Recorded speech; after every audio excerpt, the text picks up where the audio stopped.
Allez, on va démarrer. Donc, bonjour à vous.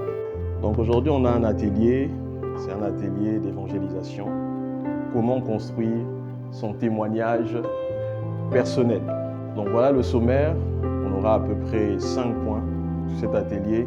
Le premier point, ça sera d'abord d'évoquer le fait que l'évangile est une puissance. Le second, c'est-à-dire pourquoi témoigner. Donc, j'ai évoqué 5 raisons. À qui témoigner? Le témoignage dans la Bible. Lorsque les gens témoignaient dans la Bible, à quoi ça ressemblait? En quoi ça consistait? Et le cinquième point, ça sera de comment on témoigne de façon pratique, en 1 minute, en deux minutes, comment on construit son témoignage. Et puis, on verra si on a le temps pour faire des exercices. Donc, premier point, qu'est-ce qu'est l'évangile? Déjà, le mot évangile veut dire bonne nouvelle. Ça veut dire bonne nouvelle. Romains 1,16. Qu'est-ce que la Bible dit? Car je n'ai point honte de l'évangile.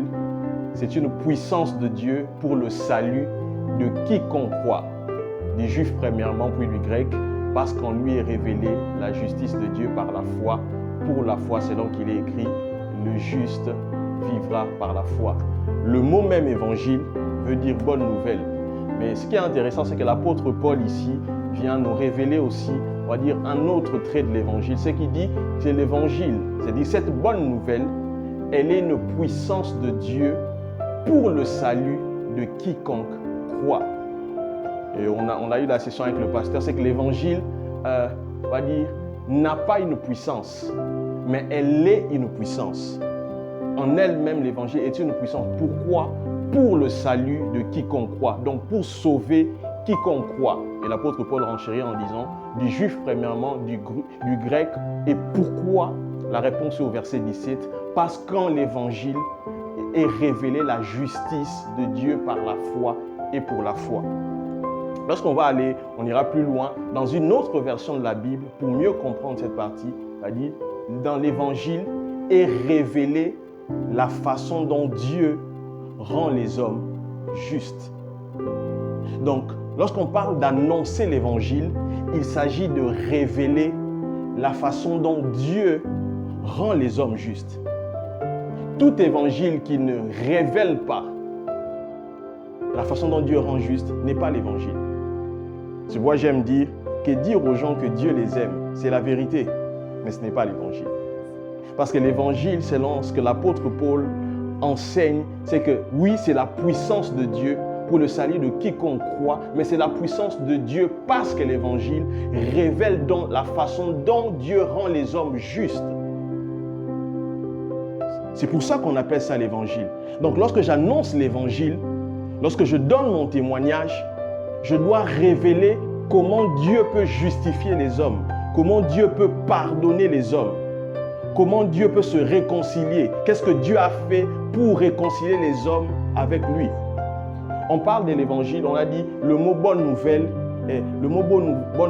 est important. S'il y a une bonne nouvelle, cela veut dire qu'il y a une mauvaise nouvelle. Parce qu'il n'y a pas de bonne nouvelle sans mauvaise nouvelle. Et la mauvaise nouvelle, c'est quoi? C'est que tous les hommes ont péché. Adam a été le premier à pécher et le péché d'Adam a affecté toute sa progéniture, nous, tous les hommes. Et parce que tous les hommes sont devenus pécheurs, ils sont donc destinés à l'enfer. Ils sont morts spirituellement, séparés de Dieu, et ils sont destinés à l'enfer s'ils meurent. C'est ça la mauvaise nouvelle. C'est que vous êtes pécheurs, il n'y a rien que vous ne puissiez faire pour gagner une place au paradis. Ça, c'est la mauvaise nouvelle. Et si aujourd'hui, monsieur, madame, vous perdez la vie, Dieu ne va pas regarder, non, j'ai peut-être fait des dons au resto du cœur, j'étais quelqu'un de bien, quelqu'un de gentil. Non, non. Ce n'est pas ce que Dieu va regarder. Parce que peu importe ce qu'on fait, si on n'a pas Christ, on est perdu tout simplement. On est destiné à l'enfer. Et l'évangile donc, alors le monsieur te dira, mais donc qu'est-ce que je dois faire? C'est là que l'évangile rentre en scène. Mais monsieur, vous savez qu'il y a 2000 ans, Jésus-Christ est venu sur la terre en tant que le Fils de Dieu. Il a vécu une vie parfaite, sans péché. Et il est mort à la croix et son sang a coulé pour effacer vos péchés. Non seulement il est mort à la croix, il a été enseveli. Et 3 jours après, il est ressuscité d'entre les morts et il est vivant aujourd'hui. Il peut vous sauver, il peut vous pardonner. Mais pour que vous soyez sauvés, vous n'avez que 2 choses à faire. Croire en son sacrifice et vous repentir. C'est ça l'évangile qui est présenté. Lorsqu'on va dire aux personnes, ah non, Jésus t'aime. Oui, c'est bien, c'est une belle information. Jésus aime tout le monde. Mais ce n'est pas l'évangile. Donc, on va retenir 3 choses sur l'évangile. On mettra ça, à dire en slide. D'abord, c'est une bonne nouvelle. Deuxième chose, l'évangile est une puissance de Dieu pour le salut de quiconque croit, de tous les hommes. Troisième chose, c'est que l'évangile révèle la façon dont Dieu sauve les hommes. Alors, on va se poser la question, je l'ai peut-être évoqué, comment donc l'évangile révèle la justice de Dieu? Romains 3, 23 nous dit ceci. Tous sans distinction ont péché et ont perdu la beauté glorieuse dont Dieu avait revêtu l'homme. Tous ont manqué de le but qu'il leur avait assigné dans son plan. Personne ne pourrait prétendre être approuvé de Dieu ni accéder à sa glorieuse présence. C'est pourquoi Dieu offre, parce que personne ne peut accéder à la présence de Dieu, personne ne peut être sauvé, ne peut être pardonné par ses propres forces. Cette version nous dit ceci, c'est pourquoi Dieu offre à tous un don. Tous à présent peuvent être justifiés, c'est-à-dire déclarés justes aux yeux de Dieu par pure grâce. Ils reçoivent cette faveur comme un cadeau immérité de la générosité divine.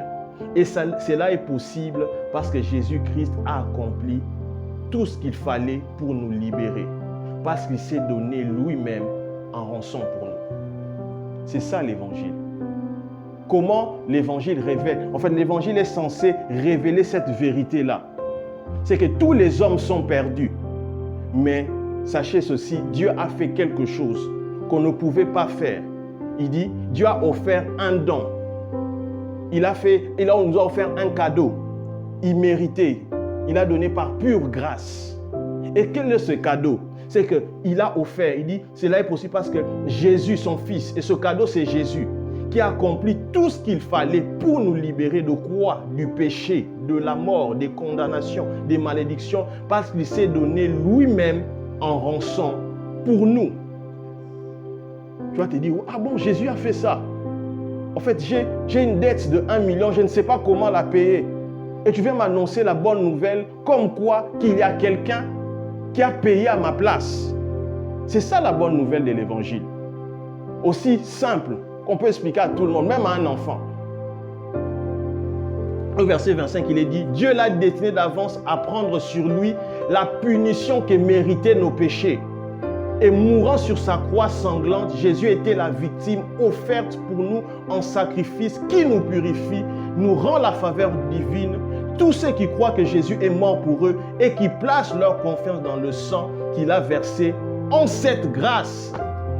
Vous voyez, Dieu a voulu montrer que de cette manière, quelle était sa justice. Voilà comment l'évangile, on révèle la justice de Dieu. En présentant le sacrifice de Jésus.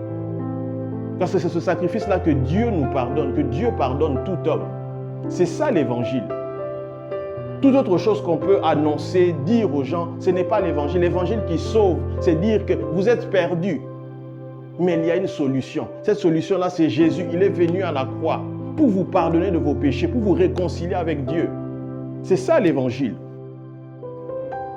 On nous apprend pas le péché, mais le péché est une nature qui est en nous. Et la Bible nous enseigne, c'est que à cause du péché, en fait, on est séparé de Dieu. Et qu'il n'y a rien qu'on puisse faire. On dit, ah mais non, moi j'aide les gens, je vole pas, je couche pas, voilà, je suis bien, je traite bien ma copine et autres, je travaille, donc ça va quoi, sur la balance, ça va passer. Elle dit, ah non, voilà, la Bible dit, en fait, c'est comme si quelqu'un qui naît avec, par exemple, je donne l'exemple, tu nais avec le sida. La personne va dire, mais qu'est-ce qu'elle a fait? C'est juste quelque chose qu'il a hérité de ses parents. Et il n'y a rien qu'elle puisse faire pour changer cela. C'est juste que c'est par nature. C'est comme si tu as une maladie en toi. Tu as un virus. Prends l'exemple de l'ordinateur. Il y a un virus en toi. Mais la bonne nouvelle, c'est que, la mauvaise nouvelle, c'est qu'à cause de ce virus, on va tous mourir. Peu importe ce qu'on fait, la Bible dit que notre justice est comme un habit souillé. Tu vois, un habit souillé. Un plat, même si il est beau, mais s'il est infecté, c'est-à-dire même s'il a été fait par le plus grand chef, bien présenté, mais s'il est infecté, il reste infecté, il est immangeable. Mais la bonne nouvelle, c'est que Dieu a donné une solution, a un antidote, un médicament. Et ce médicament, c'est Jésus-Christ. Il est mort, il est venu sur la terre, il a vécu comme le Fils de Dieu, une vie parfaite, sans péché. Et il est mort sous nos péchés à la croix. Et son sang qui a coulé pour purifier, pardonner tous nos péchés. Il est mort, il est ressuscité et il est vivant aujourd'hui. Il est capable de sauver tout homme qui met sa confiance en lui. Et pour justement être sauvé, il n'y a que deux choses à faire. Croire en Jésus et se repentir de ses péchés et se tourner vers lui. Mais on verra ce point-là parce que après, faut mettre la personne face à une décision. Mais est-ce qu'aujourd'hui, vous voulez faire ce choix? Parce que des fois, c'est quelque chose qu'on ne fait pas. Moi, j'ai remarqué que depuis que j'ai commencé à le faire, des fois, il y a des gens qui te répondent « oui, je suis prêt ». Après, ils se ravisent, ils disent « ce que tu me demandes, c'est trop l'inconnu pour moi, en fait. C'est trop gros, en fait, je ne sais pas ». Parce que des fois, il n'a pas de background. Mais j'ai remarqué qu'il y a beaucoup maintenant plus de résultats lorsque je mets la personne face à un choix. Est-ce que tu veux faire ce choix? Là, j'ai plus de... Parce que des fois, on ne voit pas, on a on laisse la personne comme ça. Non. Il faut lui dire, il y a maintenant, est-ce que tu veux faire ce choix? Oui ou non? Est-ce que tu veux accepter Jésus? Donc, j'ai parlé du contenu du message de l'évangile. Quel est ce contenu? J'aime beaucoup ce que l'apôtre Paul dit dans 1 Corinthiens 15. Il dit, je vous rappelle, frères, l'évangile que je vous ai annoncé, que vous avez reçu, dans lequel vous avez persévéré et par lequel vous êtes sauvés, si vous le retenez tel que je vous l'ai annoncé. Quel est le contenu donc de l'évangile? On a dit que l'évangile révèle la manière dont Dieu nous sauve. Et la Bible nous dit ici, dans 1 Corinthiens 15, 3, l'apôtre Paul nous dit quels sont les éléments qu'on doit retrouver dans l'évangile. Parce que je vais vous expliquer pourquoi. Au verset 3, la Bible dit ceci. Je vous ai enseigné avant tout comme je l'avais reçu, que Christ est mort pour nos péchés. Lorsqu'on annonce l'évangile doit contenir le fait que Jésus-Christ est venu sur la terre et qu'il est mort pour nos péchés. Deuxième chose, selon les Écritures, qu'il a été enseveli. Donc qu'il a été enterré. Non seulement qu'il a été enterré, il est ressuscité d'entre les morts, selon les Écritures. Trois choses. Jésus-Christ est mort pour nos péchés. Il a été enseveli. Il est ressuscité. Il est vivant aujourd'hui. Lorsqu'on annonce les évangiles, l'évangile doit contenir ces trois éléments. Mais je rajouterai un quatrième élément. Que Jésus-Christ est venu sur la terre en tant que Fils de Dieu. Pourquoi ces quatre éléments sont importants? Vous remarquerez que dans la plupart des religions aujourd'hui, ce sont les quatre éléments qui sont combattus. Les musulmans vous diront que Jésus n'est pas Fils de Dieu. Or, s'il n'est pas Fils de Dieu, il ne peut pas. Il allait juste mourir comme un homme. S'il n'est pas Fils de Dieu, il est pécheur comme tous les hommes. Parce que les musulmans ne croient pas qu'il soit Fils de Dieu. Dieu ne peut pas avoir un fils. Ils croient qu'il était un homme.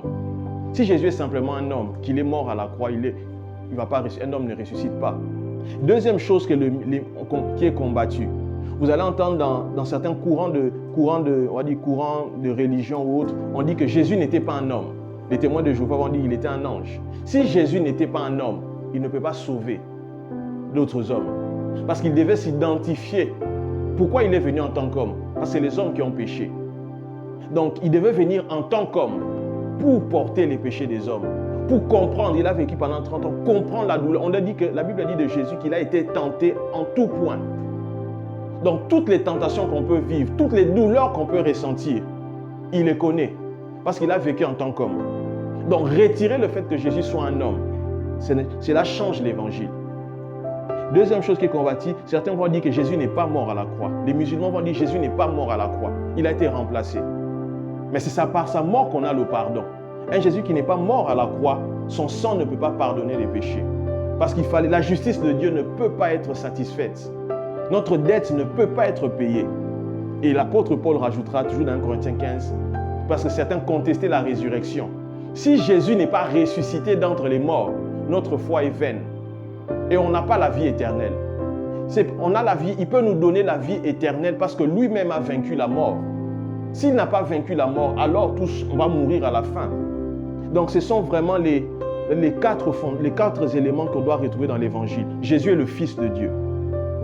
Il a vécu sur la terre en tant qu'homme. Il est mort à la croix pour nos péchés. Son sang nous purifie. Non seulement il est mort, il a été enseveli, il est ressuscité d'entre les morts.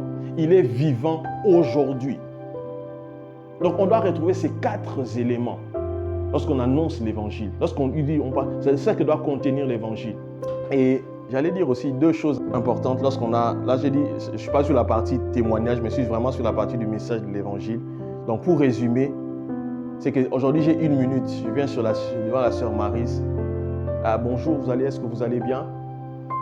Okay. J'espère que vous avez passé une bonne journée. Bon là, je n'ai pas d'icebreaker. J'ai dit, j'aimerais vous partager pendant juste 1 minute, si vous avez 1 minute à m'accorder, un message qui a changé ma vie. J'ai dit, que je veux poser cette question. Hein. J'ai dit, aujourd'hui, si madame, excusez-moi si je vous pose la question, ça peut paraître bizarre, mais si vous mourrez aujourd'hui, est-ce que vous savez où vous irez? La personne va te dire, non, je ne sais pas, je pense que j'irai au paradis. Ah, ok, merci pour votre réponse. Moi, la Bible nous enseigne que tous les hommes sont pécheurs. Vous êtes d'accord avec moi? Que vous commettez aussi des fois des péchés, qu'on n'apprend pas à un enfant à mentir et que le péché est une nature en nous. Elle dit oui, c'est oui, mais bon, on essaie de faire le bien. Et madame, oui, je suis d'accord, mais la Bible nous montre qu'à cause du péché, on est séparé de Dieu et qu'il n'y a rien qu'on puisse faire pour se réconcilier avec Dieu, pour recevoir le pardon. Même le bien qu'on fait, la Bible nous dit que c'est un habit souillé. C'est comme s'il y avait le plat, le plat il est déjà sale, même si on vous sert, le riz peut-être basmati que vous aimez, vous ne pourrez pas le manger parce que le plat est déjà sale. Et c'est la même chose avec le péché. Mais j'ai une bonne nouvelle pour vous, c'est parce que Dieu nous aime tellement, la Bible dit que Dieu a tant aimé le monde qu'il a envoyé son Fils Jésus-Christ il y a 2000 ans mourir à la croix pour nos péchés, afin que nous soyons pardonnés, que nous soyons réconciliés avec Dieu. Non seulement Jésus est mort, mais il est ressuscité aussi. Et il est vivant aujourd'hui et désire vous sauver. Et si je vous parle aujourd'hui, ce n'est pas un hasard. C'est certainement que Jésus vient frapper à la porte de votre cœur. Et pourquoi? Pour être sauvé, recevoir le pardon des péchés, il n'y a que 2 choses à faire. Vous devez croire que Jésus est le Fils de Dieu, qu'il est mort à la croix, qu'il est ressuscité d'entre les morts, qu'il est vivant aujourd'hui. Et vous devez vous repentir. Et vous devrez se repentir, c'est tout simplement se détourner de ses péchés pour dire Jésus, aujourd'hui je veux marcher avec toi. Au début ça peut être difficile, mais Jésus vous aidera à vivre comme il le demande. Madame, ce message, c'est un message urgent parce que vous pouvez mourir demain. Vous ne savez pas ce qui arrivera, mais Jésus veut vous sauver aujourd'hui. Est-ce que vous voulez recevoir Jésus? Vous voulez accepter de marcher avec Jésus? Tu vois? J'ai peut-être 2 minutes, on peut le faire un peu plus court. Mais il y a 2 éléments aussi qui sont importants lorsqu'on va annoncer les messages. Il y a une série de textes, on ne les lira pas peut-être prochainement. C'est l'élément de croire et de se repentir. À chaque fois que les apôtres annonçaient l'évangile, sur ces textes-là que vous voyez, peut-être vous pouvez les noter, on va peut-être en lire un, Actes 20, 21. Il y a l'élément de croire et de se repentir. Il y a 2 conditions. Vous devez croire en Jésus et vous détourner de vos péchés. Et tu expliques aussi, parce que les gens, il faut savoir que les gens, quand tu dis te détourner de tes péchés, nous on comprend, parce qu'on nous enseigne ça dans la Bible, on enseigne ça à l'église. Mais ceux de l'extérieur sont des gens des fois qui n'ont jamais été à l'église, dans des églises évangéliques. On leur explique les choses. Voilà pourquoi des termes comme la gloire de Dieu, il faut très faire attention. Comme tu as dit justement, le mot enseveli, c'est une bonne remarque. Les mots qu'on emploie, ceux dit d'ailleurs, ce sont des mots avec lesquels ils ne sont pas familiers. C'est détourner le péché, tu dois l'expliquer. En quoi ça consiste? Mauvaise foi. Ça veut dire que si vous vivez avec un homme sans être marié, c'est radical. Tu vois? Mais tu es radical. Si la personne te dit que non, je suis prête à recevoir Jésus, mais ça c'est encore difficile. Ok, viens à l'église. Viens. Je me dis même pour la chose de viens à l'église. Mais commencez ce cheminement déjà avec Jésus. Il vous aidera. Vous devez d'abord commencer. Parce que des fois, il y a des péchés qui vont commencer à sauter, où tu auras le dégoût de certaines choses. Parce que derrière, on t'enseigne. Parce qu'il y a le travail du disciple là après. Parce que tu ne vas pas dire à une maman et tout, elle a 4 enfants, elle est avec un gars, ils ne sont pas mariés, quitte ta maison. Ce n'est pas directement. Il faut l'accompagner. Il a dit, lorsqu'il y aura cette conviction, cette radicalité, on ne peut plus vivre comme ça. Ça doit venir de la personne. Parce que j'ai décidé de marcher. Même si le gars dit, je ne vais pas t'épouser, moi avec tes trucs là. Parce qu'il y a aussi cette notion, mais on ne va pas dire, répands-toi, abandonne. C'est toujours l'amour. C'est-à-dire, si la personne accepte Jésus, on prie pour la personne, on accompagne la personne. Et le Saint-Esprit va la convaincre de plus en plus pour s'engager avec le Seigneur. Mais commence à les aimer, commence à les enseigner. Et le Saint-Esprit, on n'est pas le Saint-Esprit. Nous, notre responsabilité, c'est d'annoncer l'Évangile. C'est au Saint-Esprit de convaincre de péché, de justice et de jugement. Et c'est le Saint-Esprit qui va faire le travail. On parle de travail de transformation. Où la personne avait ça, elle arrête. Il dit, je prends vraiment la décision, je ne suis plus convaincu de continuer de cette façon-là. Je suis désolé. Ça sera un prix à payer pour la personne. Mais notre travail, c'est d'abord d'annoncer l'Évangile. Si la personne aimait, non, ça va être difficile pour moi. Il dit, Jésus va t'aider. Il te donnera la force. Mais commence d'abord à t'attacher à lui pour dire, Jésus, j'ai besoin de toi. Je t'accepte, mais ça, je n'y arrive pas. Aide-moi. C'est un accompagnement. Pour moi, c'est ce que moi, je crois. Parce qu'il y a des choses où c'est pas moi, je ne vais pas dire à la personne. Si c'est dans un contexte où j'annonce l'évangile. Et je crois que le Saint-Esprit va faire le travail de conviction. Parce que nous, des fois, nous-mêmes, dans notre vie, on était convaincus de certaines choses. On dit pour nous, c'est bon. Je dis, je peux être chrétien, j'écoute Maître Gims. Comme on dit, il y a des gens de garde-robe qui ne sont pas convertis. Là, Jésus, elle vient à l'église, on va dire, laisse prier pour elle, ne la jugez pas. Priez pour elle. Prier, c'est le Saint-Esprit qui fera faire le travail de conviction. Vous, des fois, nous, les tatas africains, le gars, il vient avec ses rastas. Yo, tu as Jésus. Jésus, couplé. Non. Acte 20, 21, ça dit, j'ai appelé les Juifs, 20, 21, bon, il y a une série de textes, on ne va pas les lire, et les gens d'autres peuples à se convertir à Dieu, à croire en notre Seigneur Jésus-Christ. Se convertir, c'est notre mot pour se dire se repentir et à croire.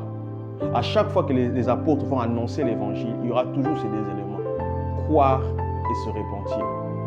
Pourquoi? Parce que si on n'annonce pas la repentance, on va dire, non, Jésus t'aime, viens. On peut créer des fausses conversions. Jésus m'accepte tel que je suis, je peux vivre comme je veux. Non. Tu dois abandonner certaines choses. Tu dois abandonner la vie de péché, tu dois abandonner le mensonge. Tu dois vivre dans la droiture, tu dois vivre dans la vérité. Un évangile sans repentance crée des fausses conversions. Crée des fausses conversions. Ça, c'est important. Mais on aura le temps de s'exercer dessus. C'est vraiment, comme dit, c'est un atelier. Alors, deuxième point, pourquoi témoigner? Pourquoi témoigner? Ça, c'est une bonne question, c'est notre deuxième point. Pourquoi témoigner? Première raison. La Bible nous dit, car Dieu a tant aimé le monde qu'il a donné son Fils unique afin que quiconque croit en lui ne périsse point, mais qu'il ait la vie éternelle. Pourquoi témoigner? Parce que les hommes sans Christ vont périr. C'est ça la vérité. Pourquoi on témoigne? Pourquoi on doit témoigner de l'évangile? On doit annoncer l'évangile.